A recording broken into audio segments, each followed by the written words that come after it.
إن الحمد لله نحمده ونستعينه ونستغفره ونعوذ بالله من شرور أنفسنا ومن سيئات أعمالنا من يهده الله فلا مضل له ومن يضلل فلا هادي له وأشهد أن لا إله إلا الله وحده لا شريك له وأشهد أن محمدًا عبده ورسوله يا أيها الذين آمنوا اتقوا الله حق تقاته ولا تموتن إلا وأنتم مسلمون يا أيها الناس اتقوا ربكم الذي خلقكم من نفس واحدة وخلق منها زوجها وبث منهما رجالا كثيرا ونساء واتقوا الله الذي تساءلون به والأرحام إن الله كان عليكم رقيبا يا أيها الذين آمنوا اتقوا الله وقولوا قولا سديدا يصلح لكم أعمالكم ويغفر لكم ذنوبكم ومن يطع الله ورسوله فقد فاز فوزا عظيما أما بعد فإن خير الحديث كتاب الله وخير الهدي هدي محمد صلى الله عليه وسلم وشر الأمور محدثاتها وكل محدثة بدعة وكل بدعة ضلالة وكل ضلالة في النار أعوذ بالله من الشيطان الرجيم بسم الله الرحمن الرحيم قاف والقرآن المجيد بل عجبوا أن جاءهم منذر منهم فقال الكافرون هذا شيء عجيب أإذا متنا وكنا ترابا ذلك رجع بعيد قد علمنا ما تنقص الأرض منهم وعندنا كتاب حفيظ بل كذبوا بالحق لما جاءهم فهم في أمر مريج أفلم ينظروا إلى السماء فوقهم كيف بنيناها وزيناها وما لها من فروج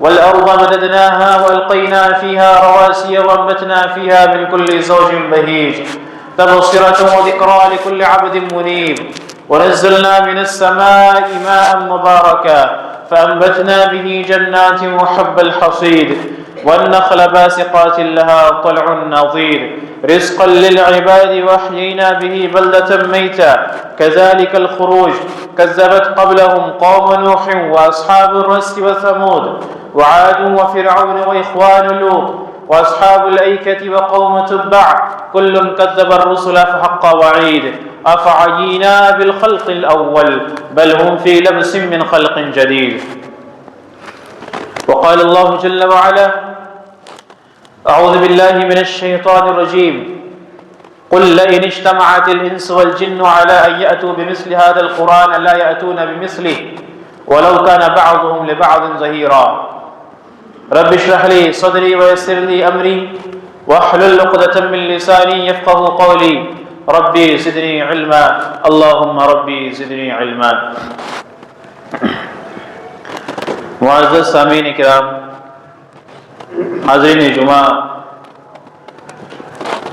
عزیز ساتھیوں، پیارے بچوں، ہر طرح کی تعریف، بڑائی و کبریائی، بزرگی و حمد و ثنا اللہ رب العالمین کے لیے ہے، جو وحدہ لا شریک ہے، جو خالق کائنات ہے، مالک ارض و سما ہے، جو حی ہے، جو قیوم ہے، جس کے لیے ہم ان تمام صفات کا اقرار کرتے ہیں جو اس نے اپنے لیے ثابت کیا ہے، جس کے صفات میں، جس کے اسماء میں دوجا کوئی شریک نہیں۔ ان تمام شرکیہ اعمال اور اقرار کا ہم انکار کرتے ہیں جو لوگوں نے اللہ تبارک و تعالیٰ کے ساتھ رائج کیا ہے۔ اللہ تبارک و تعالیٰ ہر طرح کے شرک سے بیزار ہے، بے نیاز ہے۔ دنیا والوں کو اللہ کی ضرورت ہے، اللہ تبارک و تعالیٰ کو لوگوں کی ضرورت نہیں۔ نفع اور نقصان اللہ تبارک و تعالیٰ کے ہاتھ میں ہے، اللہ کے علاوہ کسی دوسروں کے ہاتھ میں نہیں۔ زندگی اور موت کا اختیار اللہ تبارک و تعالیٰ کے پاس ہے، اللہ کے علاوہ کسی اور کے پاس نہیں۔ علم غیب کی چابیاں، علم غیب کی کنجیاں، علم غیب کے معاملات اللہ تبارک و تعالیٰ کے علم میں ہیں، اللہ کے علاوہ غیروں کے لیے نہیں۔ ہم اللہ کے لیے ان تمام صفات کا اقرار کرتے ہیں جو اللہ تبارک و تعالیٰ نے اپنے لیے نافذ کیا، اور ہم بری ہیں ان تمام شرکیہ اقوال اور افعال سے جو لوگ اللہ تبارک و تعالیٰ کے ساتھ کرتے ہیں۔ درود اور سلام ہو تمام انبیاء کرام پر، خصوصاً ہمارے آخری نبی جناب محمد رسول اللہ صلی اللہ علیہ وسلم پر، کہ جن کا مقام اور جن کا مرتبہ نبیوں میں سب سے اعلیٰ ہے، جو سب سے افضل ہیں، جن کے جیسا کائنات نے اور دنیا والوں نے نہیں دیکھا، جن کی امامت میں اللہ تبارک و تعالیٰ نے انبیاء کو نماز پڑھائی، جو کل قیامت کے روز اللہ تبارک و تعالیٰ کے سامنے سب سے پہلے سفارشی ہوں گے، اور اس کے بعد آنے والی قومیں آپ صلی اللہ علیہ وسلم کی امتی ہیں۔ اللہم صلی وسلم وبارک علیہ۔ اللہ تبارک و تعالیٰ نے رشد و ہدایت کے لیے ہمارے درمیان نبیوں اور رسولوں کا سلسلہ جاری کیا۔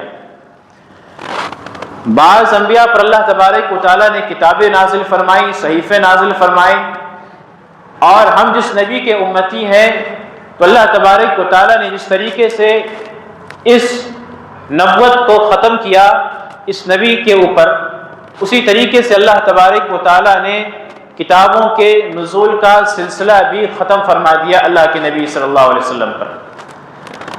اب کوئی دوسری آسمانی کتاب اس دنیا میں نازل ہونے والی نہیں ہے۔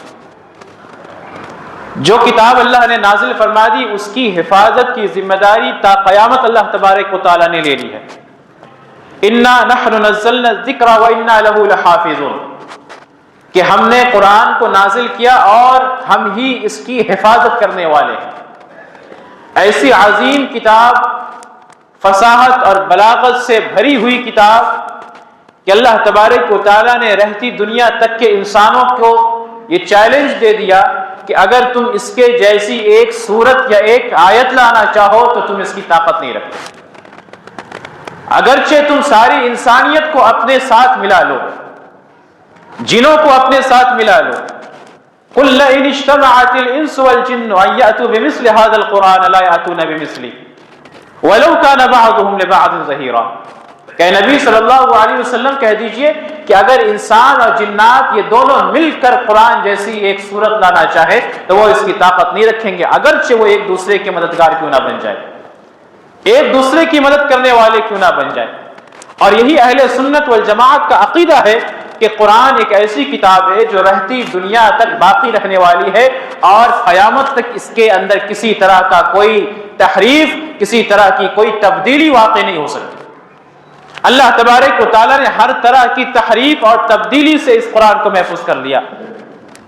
اب اگر کوئی یہ عقیدہ نہ رکھے کہ قرآن مجید تحریف سے محفوظ ہے، تبدیلی سے محفوظ ہے، تو صحیح قول کے مطابق ایسا شخص دائرہ اسلام سے خارج ہے،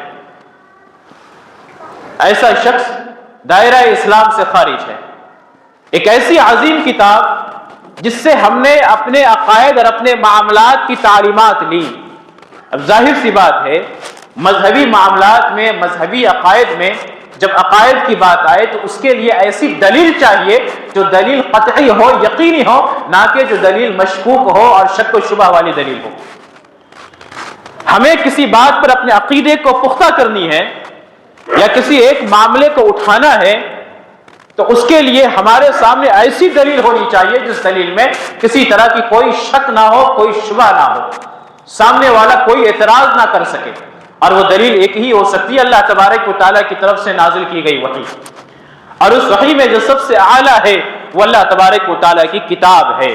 اب اگر ہم نے اسی کتاب کے اندر، اسی قرآن مجید کے اندر تحریف اور تبدیل کا عقیدہ کر لیا تو پھر ہمارے تمام عقائد اور ہمارے تمام عبادتیں، ہماری تمام معاملات ملیا میٹ ہو جائیں گے اور بالکل سرے سے منہدم ہو جائیں گے۔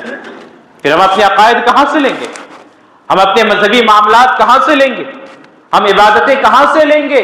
تو اس طریقے سے پھر لوگوں کے پاس ایک موقع آئے گا کہ وہ اپنے طور پر اس کتاب کے اندر نئی عبادتیں ایجاد کرے، نئے معاملات انجام دے اور لوگوں کو اپنے اختراع کیے ہوئے بیانات میں پھنسائیں اور اپنا گرویدہ بنائیں۔ یہی معاملہ ان شیعوں نے کیا کہ ان کا جہاں بہت سارا عقیدہ ہے، ایسے ایسے عقائد کے وہ حاملین ہیں جو انسانوں کو گمراہ کرنے کے لیے کافی ہے۔ ان عقائد میں ایک عقیدہ یہ بھی ہے کہ قرآن مجید تحریف کا شکار ہو چکا ہے، نعوذ باللہ من ذالک، یہ محرف ہے، تبدیل کیا جا چکا ہے۔ یہ قرآن مجید اپنی اصلی حالت میں نہیں ہے جو اللہ تبارک و تعالیٰ نے نازل کیا تھا اللہ کے نبی صلی اللہ علیہ وسلم کے اوپر۔ ان کا مشہور محدث کہتا ہے کہ قرآن مجید کے اللہ تبارک و تعالیٰ نے 17,000 آیتیں نازل فرمائی تھی۔ کتنی؟ 17,000 آیتیں اللہ تعالیٰ نے قرآن مجید کی نازل فرمائی تھی، لیکن ابھی ہمارے پاس کتنی آیتیں ہیں؟ 6,000 سے کچھ زیادہ ہے۔ مطلب یہ کہ 2/3 قرآن لوگوں نے حذف کر ڈالا، اپنے مذموم اور غلط ارادے کی تکمیل کے لیے انہوں نے قرآن کے 2/3 حصے کو حذف کر ڈالا۔ 10,000 یا 12,000 11,000 آیتوں کو لوگوں نے حذف کر ڈالا۔ لوگوں میں سے مراد کون ہے؟ لوگوں سے مراد کون ہے؟ قرآن کو کس نے جمع کیا؟ کس کے حکم سے قرآن جمع کیا گیا؟ حضرت ابو بکر و عمر فاروق رضی اللہ عنہم کے زمانے میں، ان خلفائے راشدین کے زمانے میں زید ابن ثابت رضی اللہ عنہ نے ان کے کہنے پر قرآن کو مختلف صحیفوں سے، مختلف جگہوں سے، مختلف سینوں سے لا کر ایک جگہ جمع کیا تاکہ قرآن محفوظ رہ سکے۔ لوگوں سے مراد خلفائے راشدین ہیں، صحابہ کرام کی جماعت ہیں۔ انہوں نے قرآن کو اپنے مذموم ارادے کی تکمیل کے لیے اس کے بے شمار آیتوں کو حذف کر ڈالا، بے شمار آیتوں کو حذف کر ڈالا۔ اسی وجہ سے جب ان کے امام جعفر صادق کے پاس ایک شخص آیا اور اس نے اس قرآن کی آیتوں کی تلاوت کی جو ابھی ہمارے درمیان رائج ہے، اور اس نے پوچھا کہ کیا یہ تلاوت صحیح ہے، تو انہوں نے کہا کہ اقرا کما یقرأ الناس حتی یقوم القائم، کہ تم ایسا ہی پڑھو جیسے لوگ پڑھتے ہیں یہاں تک کہ قائم غار سے نکل آئے۔ یعنی جس طریقے سے لوگ قرآن کی تلاوت کر رہے ہیں اس طریقے سے تم بھی قرآن کی تلاوت کرو یہاں تک کہ آخری امام غار سے نکل آئے۔ تو یہ عقیدہ ہے ان کا کہ قرآن تحریف کر دیا گیا۔ اب اگر کوئی آپ کے پاس آئے، کوئی شیعہ، اور کہے کہ نہیں ہمارا یہ عقیدہ نہیں ہے کہ قرآن تحریف کیا گیا، ہمارا یہی عقیدہ ہے کہ جو قرآن ہمارے درمیان رائج ہے وہ قرآن حقیقی ہے، مکمل ہے، یہی وہ قرآن ہے جو اللہ تبارک و تعالیٰ نے اللہ کے نبی صلی اللہ علیہ وسلم پر نازل کیا، تو وہ تقیہ کر رہا ہے۔ تو ایسا شخص تقیہ کر رہا ہے کیونکہ ان کے عقائد میں یہ ہے کہ جس نے اس قرآن کو مکمل مانا وہ دائرہ اسلام سے خارج ہو گیا، نعوذ باللہ من ذالک۔ اور جس نے یہ نہ مانا کہ حقیقی قرآن غار میں چھپا ہوا ہے، اس کا اسلام سے کوئی تعلق نہیں ہے، اس شریعت سے کوئی تعلق نہیں ہے۔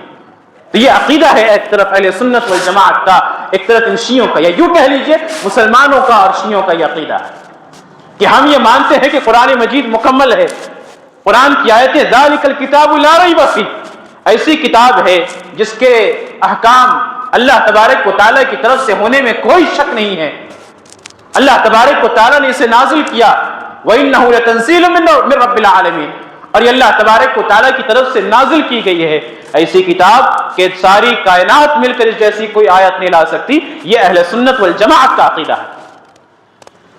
لیکن دوسری طرف ان کا یہ عقیدہ ہے کہ یہ کتاب وہ کتاب نہیں ہے، جو اصلی کتاب ہے وہ کتاب غاروں میں چھپی ہوئی ہے۔ اصول الکافی جو ان کی بہت مشہور کتاب ہے محمد ابن یعقوب کلینی کی، اس کا درجہ شیعوں کے نزدیک امام بخاری رحمہ اللہ کی طرح ہے، اور بعض آثار کے مطابق یہ وہ شخص ہے جن کے ایسے سفیروں کے ساتھ روابط ہیں جو سفیر ان کے 12ویں امام کے ساتھ تعلقات بنائے ہوئے تھے۔ ان کا 12واں امام عراق کے کسی غار میں چھپ گیا اور وہاں سے احکامات نافذ کرتا تھا اپنے شیعوں کے لیے، اپنے لوگوں کے لیے۔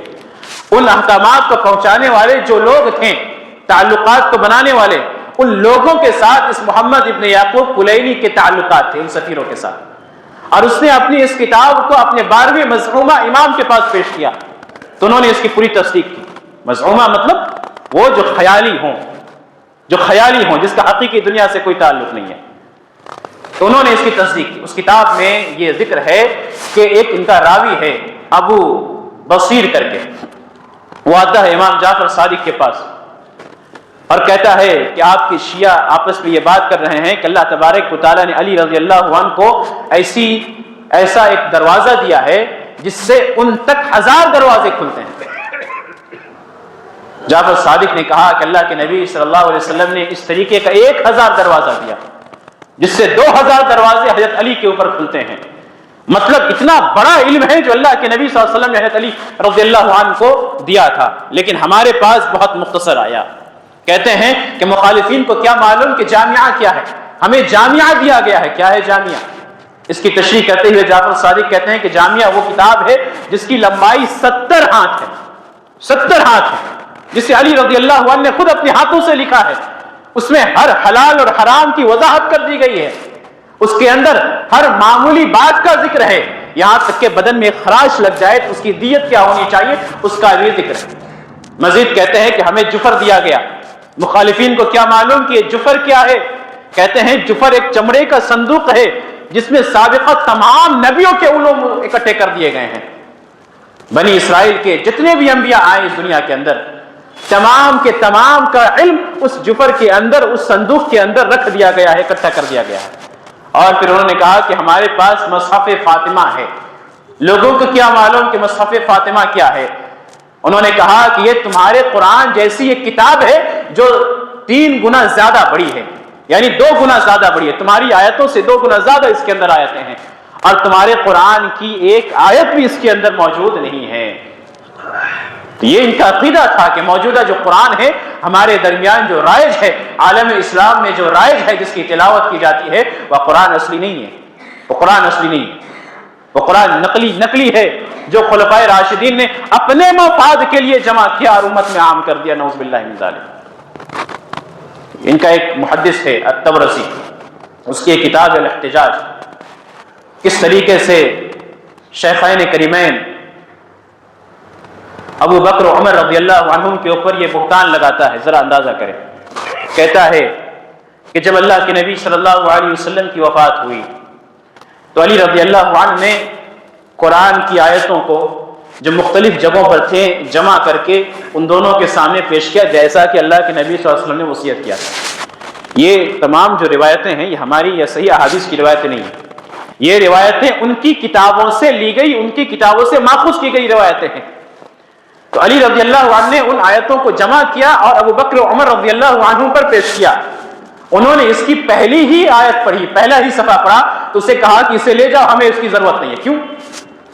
کیونکہ اس کے پہلے ہی صفحے میں انصار اور مہاجرین کے عیبوں کو گنایا گیا تھا، ان کی حجب بیان کی گئی تھی اور ان کی بدماشیوں کا تذکرہ تھا، خلفائے راشدین کی بدماشیوں کا تذکرہ تھا، ان کے برے کارنامے تھے. نعوذ باللہ من ذالک. تو ابو بکر و عمر رضی اللہ عنہم نے کہا کہ ہمیں اس کی ضرورت نہیں ہے، اسے لے جاؤ. علی رضی اللہ عنہ نے کہا کہ ٹھیک ہے لے جاتا ہوں، میرا حجت مکمل ہوا. یہ ان کی روایت ہے، پھر سے میں کہہ رہا ہوں. کہتے ہیں عمر رضی اللہ عنہ نے زید بن ثابت کو بلایا اور کہا کہ ایک ایسی کتاب تدوین کرو جو ہم امت کو دے سکیں. زید بن ثابت رضی اللہ عنہ نے کہا کہ ٹھیک ہے تدوین تو کر دوں گا، لیکن مجھے ڈر ہے کہ اتنی محنت کرنے کے بعد علی رضی اللہ عنہ اگر اپنے اس سابقہ کتاب کو لے آئے تو ہماری تمام محنت غارت جائے گی، برباد جائے گی، ان کا کوئی حل نکالنا پڑے گا. تو عمر رضی اللہ عنہ نے پوچھا کہ ان کا حل کیا ہو سکتا ہے؟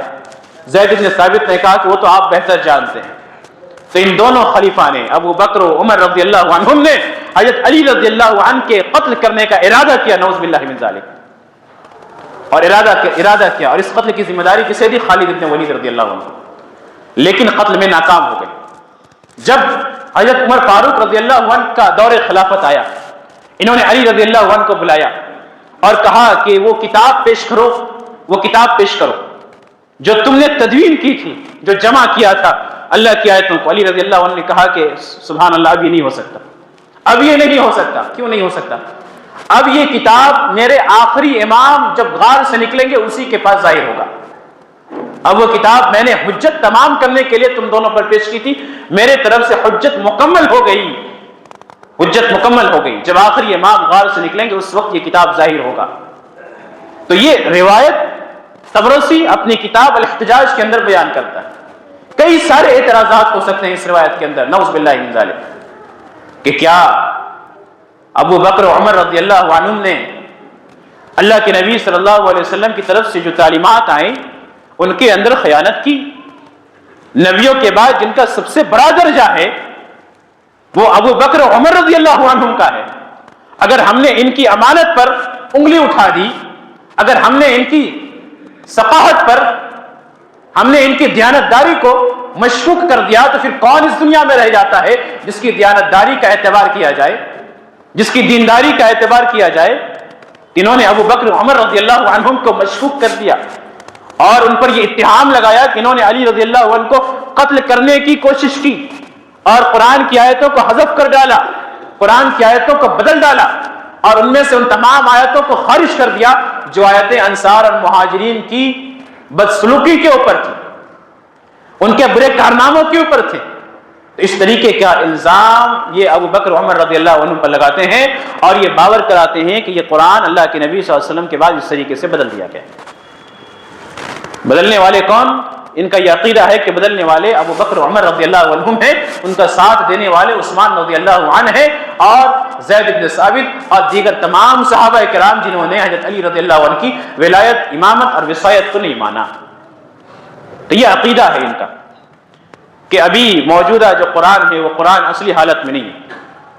کل جب غار سے ان کا 12واں امام نکلے گا تو وہ صحیح قرآن لے کر باہر آئے گا اور لوگوں کو اس پر عمل کرنے کی دعوت دے گا۔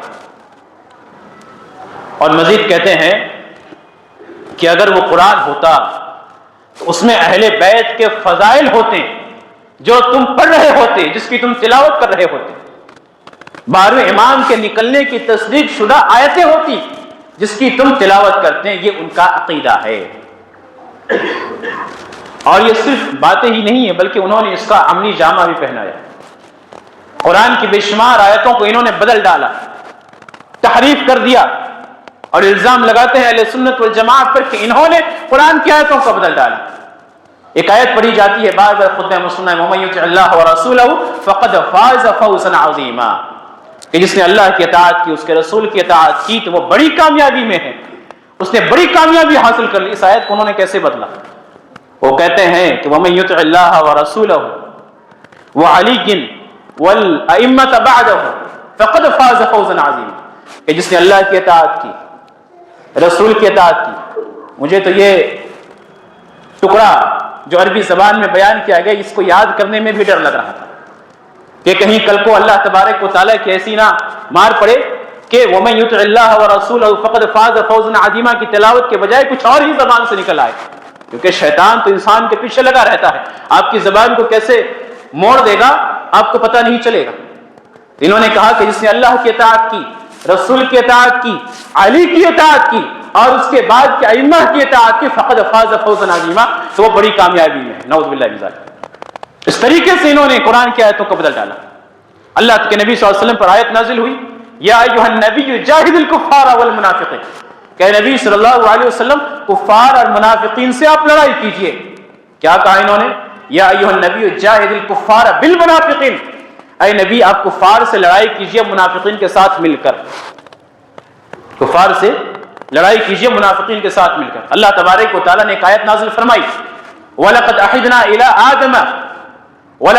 إِلَىٰ آدَمَ مِن قَبْلُ فَنَسِيَا، کہ ہم نے آدم علیہ السلام اس سے پہلے چند باتوں کا عہد لیا تھا، فنسیا تو وہ بھول گئی۔ یہ آیت ہے۔ انہوں نے کیا بدلا؟ وَلَقَدْ أَحِدْنَا إِلَىٰ آدَمَ مِن قَبْلُ كَلِمَاتٍ فِي عَلِيٍّ وَفَاطِمَةَ وَالْحَسَنِ وَالْحُسَيْنِ وَالْأَئِمَّةَ مِن بَعْدِهِ فَنَسِيَا، نعوذ باللہ من ذلک، کہ ہم نے آدم علیہ السلام سے اس سے پہلے چند باتوں کا عہد لیا۔ کن باتوں کا عہد لیا؟ کہ محمد صلی اللہ علیہ وسلم کی امامت کا، ان کی اطاعت کا، علی، فاطمہ، حسن، حسین اور ان کے بعد جو ان کی ذریت آئیں گی، جو ان کے ائمہ آئیں گے، ائمہ معصومین، ان کی امامت کا، ان کی وصایت کا، فنسیات، آدم علیہ السلام نے اس کو بھلا دیا۔ اس طریقے سے یہ قرآن کی آیتوں کے تحریف کے شکار ہو گئے۔ وجہ کیا ہے؟ کیوں انہوں نے قرآن کی آیتوں کو بدل ڈالا؟ یا پھر یہ عقیدہ رکھا کہ یہ قرآن وہ قرآن نہیں ہے جو نازل کی گئی ہے، اس کے کئی سارے وجوہات بیان کیے جا سکتے ہیں، جن میں ایک سب سے بڑی وجہ یہ ہے کہ ان کا عقیدہ امامت اور وصایت کا، جس کے تعلق سے بات ہوئی ہے خطبہ جمعہ میں. یہ امامت اور وصایت کا ایسا عقیدہ ہے جو نماز اور روزوں کے اوپر فوقیت رکھتا ہے. ایک انسان اس وقت تک اللہ کی معرفت حاصل نہیں کر سکتا جب تک کہ وہ اپنے امام کی معرفت حاصل نہ کر لے. اس کی عبادت اللہ تبارک و تعالیٰ کیا اس وقت تک قبول نہیں ہو سکتی جب تک کہ وہ اپنے امام کی اطاعت کا حامی نہ بھر لے. ان کے بعض محدثین تو یہاں تک کہتے ہیں کہ اسلام کی بنیاد 3 چیزوں پر ہے: نماز، روزہ اور امامت کا عقیدہ. توحید، حج اور زکوٰۃ یہ تمام کو خارج کر دیتے ہیں. تو اتنا اہم عقیدہ ہے ان کا امامت اور وصایت کا عقیدہ کہ اللہ کے نبی صلی اللہ علیہ وسلم نے علی رضی اللہ عنہ کو اپنا وصی بنایا. ان کے بعد ان کو لے کر 12 امام اس دنیا میں آئے، سب معصوم من الخطا تھے، نعوذ باللہ من ذلک. اس طرح کے عقائد اپنے اس عقیدے کو ثابت کرنے کے لیے انہوں نے نبیوں تک کو نہیں چھوڑا. یونس علیہ السلام کے تعلق سے انہوں نے یہ قصہ کر لیا کہ انہوں نے علی رضی اللہ عنہ کی امامت کا انکار کیا. اللہ تعالیٰ نے سزا کے طور پر انہیں 40 روز تک مچھلی کے پیٹ میں رکھا. کہاں سے لائیں عقیدہ؟ ایک امتی کی فضیلت بیان کرنے کے لیے نبیوں کے شان میں انہوں نے گستاخی کر دی. معاملہ جیسا بھی ہو، صحابہ کرام جتنے بھی اعلیٰ رتبے پر پہنچ جائے، بہرحال وہ انبیاء سے افضل نہیں ہو سکتے. سب سے بڑا رتبہ انبیاء کرام علیہ السلام کا رتبہ ہے. یونس علیہ السلام کو اللہ تبارک و تعالیٰ نے نبی بنا کر بھیجا. کسی قوم کے لیے، کسی زمانے میں اللہ تبارک و تعالیٰ نے انہیں ان کی آزمائش کے لیے مچھلی کے پیٹ میں انہیں ڈالا، لیکن وہاں اپنے عقائد اور اپنی کھیر سیدھی کرنے کے لیے انہوں نے کیا کیا؟ یہ قصہ گڑھ لیا کہ انہوں نے علی رضی اللہ عنہ کی امامت کا انکار کیا تو اللہ تعالیٰ نے انہیں مچھلی کے پیٹ میں 40 دن تک رکھا. تو اتنا اہم عقیدہ ہے ان کا امامت کا اور وصایت کا. اب جب کوئی پوچھ دیتا ہے کہ جب اتنا اہم عقیدہ ہے، نماز روزے سے بھی زیادہ اہمیت کا حامل ہے، تو نماز کا ذکر ہے قرآن مجید کے اندر، روزے کا ذکر ہے قرآن مجید کے اندر، زکوٰۃ کا ذکر ہے قرآن مجید کے اندر، توحید کا ذکر ہے قرآن مجید کے اندر، تمہاری امامت کا ذکر کہاں ہے قرآن مجید کے اندر؟ مسئلے کا حل کیا نکالا؟ راہ راست پر آنے کے بجائے انہوں نے قرآن کو ہی بدل ڈالا اور کہا نہیں یہ تو وہ قرآن نہیں ہے جو اللہ تعالیٰ نے اللہ کے نبی صلی اللہ علیہ وسلم پر نازل فرمایا تھا.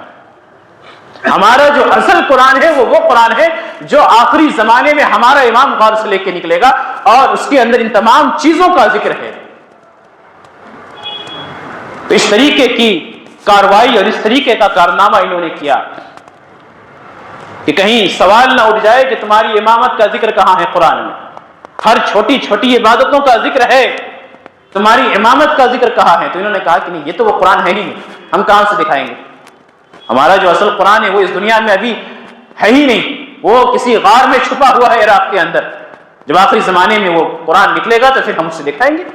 اب وہ کب نکلے گا بھی کہ نہیں نکلے گا؟ صحیح سند کے مطابق ان کا آخری 12واں امام پیدا ہی نہیں ہوا.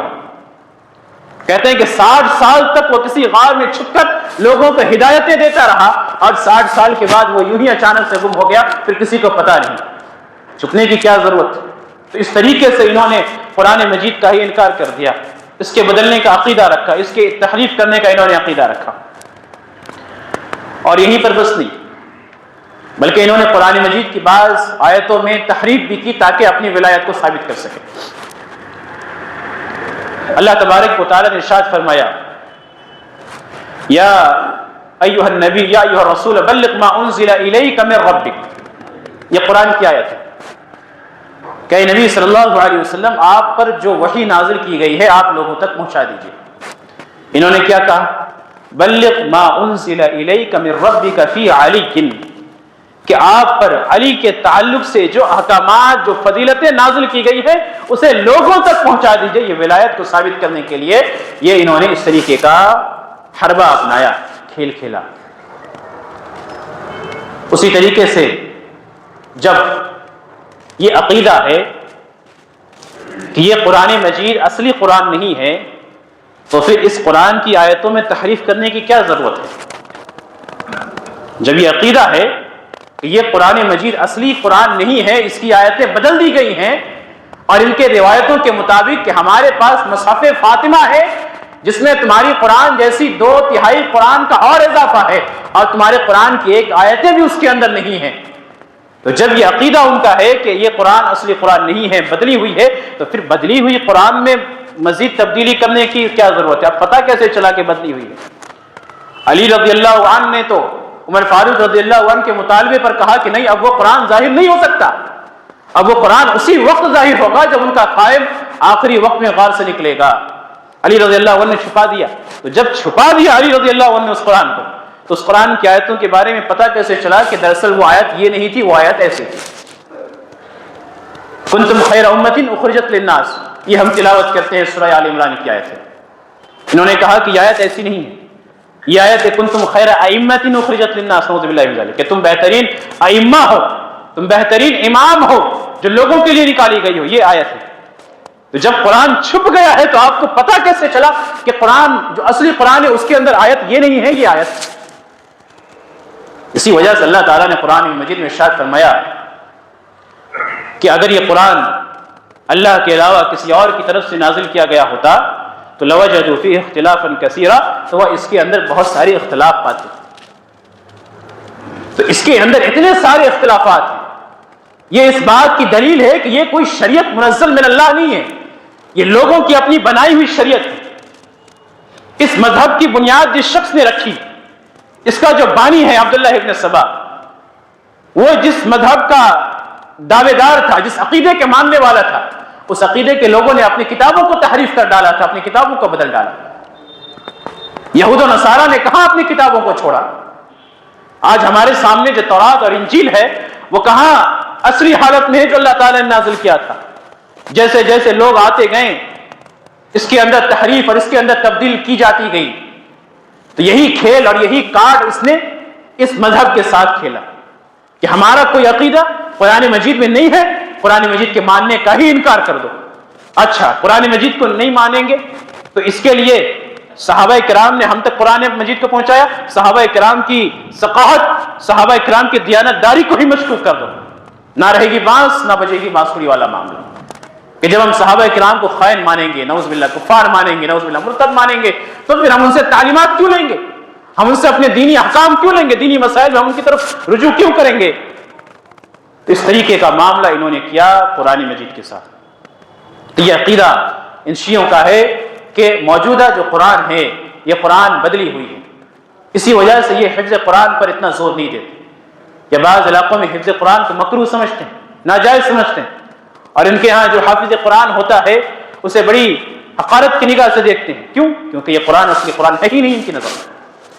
لیکن ہم اہل سنت والجماعت، ہم صحیح عقیدے کے حاملین مسلمان، اللہ اور اس کے رسول صلی اللہ علیہ وسلم کو ماننے والے، آپ کی شریعت کی ویسی ہی اتباع کرنے والے جیسی نازل کی گئی، ہمارا یہ عقیدہ ہے کہ یہ قرآن مجید اپنی اصلی حالت میں موجود ہے جو اللہ تبارک و تعالیٰ نے اللہ کے نبی صلی اللہ علیہ وسلم پر نازل فرمایا۔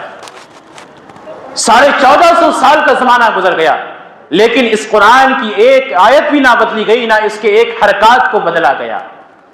یہی وجہ ہے کہ آج دنیا کے کونے کونے میں کسی کتاب کے اتنے حافظ نہیں ملیں گے جتنے قرآن مجید کے حفاظ ملیں گے۔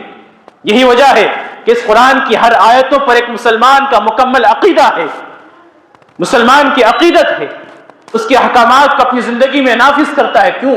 کیونکہ اس کا یہ عقیدہ ہے کہ یہ قرآن اللہ تبارک و تعالیٰ کا کلام ہے، انسانوں کا لکھا ہوا کوئی کلام نہیں، اپنی طرف سے ایڈ کیا ہوا کوئی جملہ اس کے اندر موجود نہیں ہے۔ یہی وجہ ہے کہ اس قرآن کی آیتوں کو اپنے مریضوں پر پڑھ کر دم کرنے کا حکم دیا گیا۔ یا ایھا الناس قد جاءتکم موعظۃ من ربکم وشفاء لما فی الصدور، اس قرآن کو ہمارے لیے شفا بتایا گیا ہے۔ اور اللہ کے نبی صلی اللہ علیہ وسلم جب بیمار پڑتے تو عائشہ رضی اللہ عنہا قرآن کی آیتوں کو پڑھ کر آپ کا دم کیا کرتی تھی۔ اگر کوئی کتاب مشکوک ہوتی یا اس کے اندر شک و شبہ ہوتا تو اس کی اتنی عزت کیوں کی جاتی؟ اللہ تبارک و تعالیٰ اس کا اتنا مقام کیوں رکھتا؟ اس دنیا کے اندر وہ آسمانی کتابیں وہ آسمانی کتابیں جو بدل دی گئی، تحریف کر دی گئی، اس کا نام و نشان تک موجود نہیں ہے، اس کے ماننے والے گنے چنے ہیں، اس کے عظمت کا اعتراف کرنے والا کوئی نہیں ہے، ان کے اپنے لوگ یہ مانتے ہیں کہ یہ کتاب اصلی حالت میں نہیں ہے، حالانکہ وہ آسمانی کتابیں تھیں اپنے زمانے میں۔ تورات ہو گیا، انجیل ہو گیا، زبور ہو گیا، یہ اپنے زمانے میں آسمانی کتابیں تھیں، ہیں آسمانی کتابیں، لیکن اس کے احکامات بدل دیے گئے، تحریف کر دیے گئے، اصلی حالت میں نہیں رہی یہ کتابیں اب۔ تو جب آسمانی کتابیں جو بدل دی گئیں وہ اس کا وہ مقام اب نہیں رہا، تو یہ قرآن مجید جیسا کہ تمہارا عقیدہ بدل دیا گیا، تو اس کا یہ مقام 1450 سال سے اب تک کیسے اللہ تبارک و تعالیٰ نے باقی اور قائم اور دائم رکھا ہے؟ نتیجہ یہی نکلتا ہے کہ جو ہمارے پاس قرآن ہے یہ قرآن اصلی ہے، اس کی ہر آیتیں، ہر حروف اللہ تبارک و تعالیٰ کی طرف سے نازل کی گئی ہیں، ہر احکامات قابل اتباع ہے، اتباع کیے جانے کے لائق ہے، اور جو یہ عقیدہ رکھے کہ قرآن مجید کے اندر تحریف کیا گیا یا اس کے اندر تبدیلی کی گئی ہے تو گویا کہ ایسا شخص دائرہ اسلام سے خارج ہے۔ اللہ سے دعا ہے اللہ تبارک و تعالیٰ ہمیں صحیح سمجھ کی توفیق عطا فرمائے۔ الہ العالمین ہمیں قرآن مجید کے احکامات کو سمجھنے، اس پر عمل کرنے کی توفیق عطا فرمائے۔ الہ العالمین ہمیں حق کو کہنے، باطل کا خلاف خما کرنے کی توفیق عطا فرما۔ الہ العالمین ہمیں اللہ کے نبی صلی اللہ علیہ وسلم کے اصحاب کی عزتوں کی حفاظت کرنے کی توفیق عطا فرما۔ اللہ کے نبی صلی اللہ علیہ وسلم کی سنتوں پر عمل کرنے کی توفیق عطا فرما۔ ہمیں عقیدہ توحید پر زندہ رکھ، جب خاتمہ ہو خاتمہ بالخیر ہو، عقیدہ توحید پر ہو، اس حال میں ہو کہ تو ہم سے راضی اور ہم تجھ سے راضی ہو چکے۔ ہمیں شرک کے تمام ذرات سے ہمیں محفوظ رکھ، ہر طرح کی برائیوں سے اور ہر طرح کے گناہوں سے ہمیں محفوظ رکھ۔ آمین۔ وآخر دعوانا ان الحمد للہ رب العالمین وما علینا الا البلاغ المبین۔